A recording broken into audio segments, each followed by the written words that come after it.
इंदौर सांसद शंकर लालवानी ने अविश्वास प्रस्ताव पर पत्रकारों से चर्चा करते हुए बताया कि हर विषय पर गंभीरता से मोदी सरकार और अमित शाह ने जवाब दिया और अपनी प्रतिज्ञा रखी। मणिपुरम को लेकर भी बातें की, पर विपक्ष उसे बीच कोसों दूर नजर आया।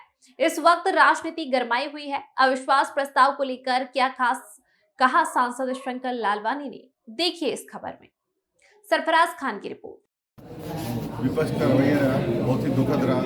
माननीय प्रधानमंत्री जी ने पहले दिन ही कहा था हम चर्चा के लिए तैयार हैं। माननीय गृह मंत्री जी ने पत्र लिखकर विपक्ष के नेता और लोकसभा अध्यक्ष से कहा था, हम राज्यसभा के अध्यक्ष से कहा था हम चर्चा को तैयार हैं। लेकिन विपक्ष नकारात्मक तरीके से जिस प्रकार इस बार आया है बहुत ही दुखद है।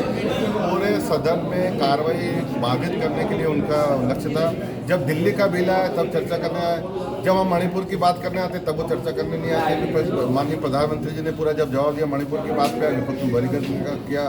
25 इस बार संशोधन बिल आए हैं, 25 में 23 पास हो गए, लेकिन किसी दिल्ली को छोड़कर किसी भी बिल में विपक्ष पूरी सकारात्मक नहीं थी। धरने प्रदर्शन के लिए बहुत सारे स्थान है, पार्लियामेंट के बाहर भी है, जंतर मंतर भी है, हर जगह रहते हैं। लेकिन सदन के अंदर प्रश्नोत्तर काल है, 0 ओवर से इतने महत्वपूर्ण बिल आते हैं जो देश के विकास के लिए, इस बार भी बहुत सारे देश के विकास के लिए IPS के में बहुत सारी धाराओं को चेंज किया।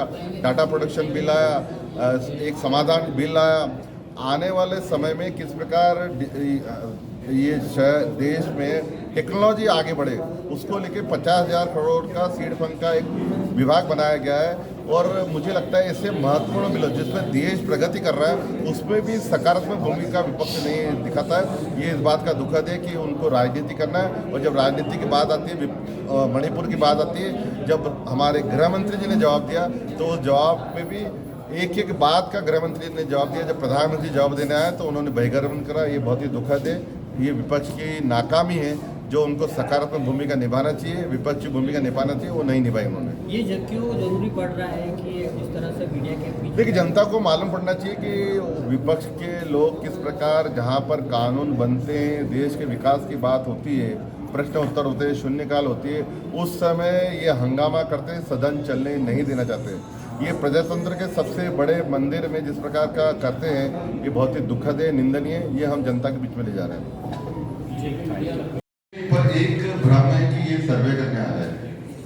मैं आपको बता दूं, मैं भी कई विधानसभा क्षेत्रों में गया हूँ, कई वर्षों से जा रहा हूँ। हम सर्वे करने नहीं जाते, हम उस पार्टी संगठन के जो कार्यक्रम है उसमें हिस्सा लेंगे और उसको मोटिवेट करने के लिए जाते हैं। पार्टी का अपना एक सिस्टम है, उस सिस्टम से वो पार्टी निर्णय लेती है। ये उसका हिस्सा हो सकता है, लेकिन ये मूलतः संगठन की कार्य पद्धति, संगठन को आगे बढ़ाना उसके लिए है। ये सूची तो बनी अमित शाह जी की जो सर्वे है, जो भी उनका नेटवर्क है, उसके आधार पर बनी हुई है। वो संगठन बहुत सारे एंगल देखता है और मैंने कहा हम तो अथवा जीतने वाले उम्मीदवार को निर्णय होता है उसी अनुसार। ये कि इसको लेकर जो शहर के जनप्रतिनिधियों के साथ में बैठक हुई थी उस अनुसार इसका निर्णय होना चाहिए और उस अनुसार इसका निर्णय होना चाहिए।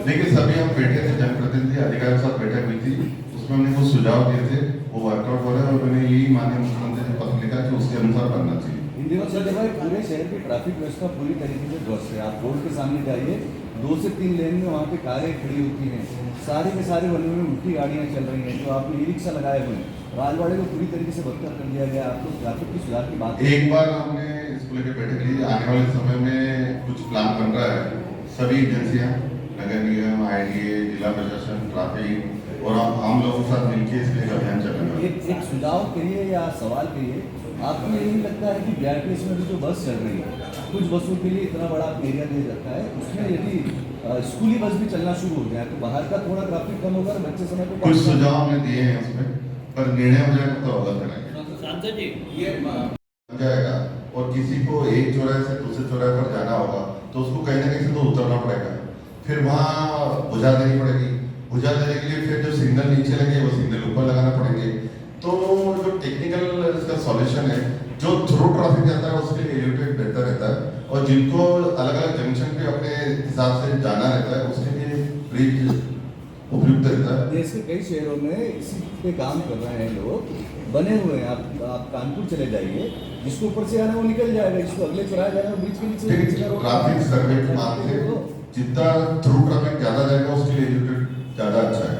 और जिनको सिर्फ थोड़े स्टेशन के बाद में खजराना वाले को पिपलाना में रुकना है तो वो ऊपर से नहीं जाएगा, उसको तो ब्रिज चढ़ के वहीं सीधे जाएगा नीचे का सिग्नल अवॉइड करने के लिए।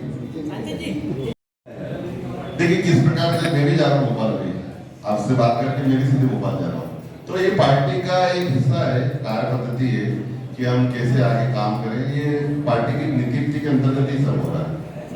जिस तरीके से अचानक कल लिस्ट जारी हुई है, क्या आने वाले हफ्ते 15 दिन में फिर नई लिस्ट जारी होगी? देखिए ये पार्टी की नीति है और पार्टी का ये मंथन चल रहा है क्या इस पे? मंथन पार्टी हमेशा करती रहती है। हफ्ते 15 दिन में हाँ, मंथन हमेशा करती रहती है, पार्टी जब उपयुक्त समझेगी डिक्लेयर कर देगी। सांसद लालवानी जी के विधायक लालवानी जी भी होने वाले हैं। 4 नंबर विधानसभा से एक मैसेज देखिए नहीं देखिए एक बात सुनिए,